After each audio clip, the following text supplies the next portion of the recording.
Bonjour et bienvenue sur imotélé.net. Nous poursuivons notre semaine thématique sur 2007 vue par les commercialisateurs. Avec vous, Stéphane Guyossionnet. Bonjour Pascal. Bonjour Stéphane, vous êtes le cofondateur de Catella France. Et avec vous, nous allons tenter de faire une analyse globale de ce marché locatif parisien, enfin d'Île-de-France.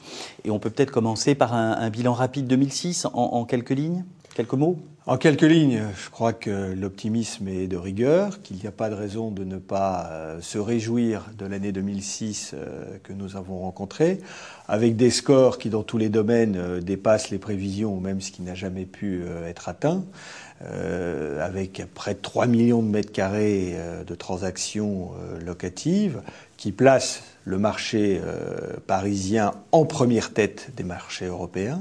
Oui, c'est important à souligner. En première position, avec un marché des plus de 5000 mètres carrés qui a représenté plus de 40%, avec des valeurs qui ont tendance à toujours aller vers le haut, une réduction des mesures d'accompagnement, un contrôle de l'offre. Donc tout ça sont des indicateurs qui sont plutôt assez satisfaisants.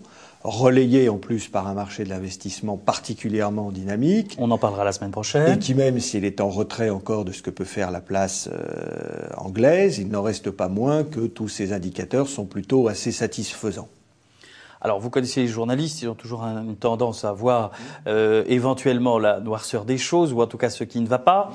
Tableau idyllique de bilan 2006. Alors, les perspectives 2007, est-ce qu'elles sont plus contrastées à votre avis ? Alors, il y a deux manières d'aborder cette question assez rapidement. La première, assez conservatrice, et l'autre peut-être un petit peu différente. La première conservatrice, elle est de dire qu'effectivement, si on regarde le passé, lorsque l'on est arrivé à de telles situations, c'était en général des risques de retournement, et on a observé durant certaines années que tout le monde connaît, 90, début en 2000, des retournements assez difficiles et qui ont toujours été précédés de ces situations-là.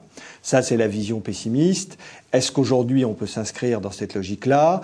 Il y a des raisons objectives de penser que non. Ces raisons objectives, c'est quoi ? C'est celles que l'on rappelle assez régulièrement. Un marché européen, un marché parisien qui est très bien structuré, une offre qui est assez fortement contrôlée, des pouvoirs publics qui font attention, des entreprises qui sont aujourd'hui beaucoup plus attentives à leurs coûts, des fonds et une pénétration du marché par les financiers qui fait que ça autorégule un petit peu le marché. Donc tous ces indicateurs sont plutôt des indicateurs qui auraient tendance à montrer qu'on est dans une situation qui est plutôt moins inquiétante que celle qu'on a pu connaître par le passé. Maintenant, c'est vrai que quand on arrive à des loyers qui sont entre 700 et 750 euros le mètre carré, par rapport à la pression fiscale française, aux charges patronales, on arrive à des niveaux où la création de valeur des entreprises qui peuvent supporter de tels loyers doit être assez forte.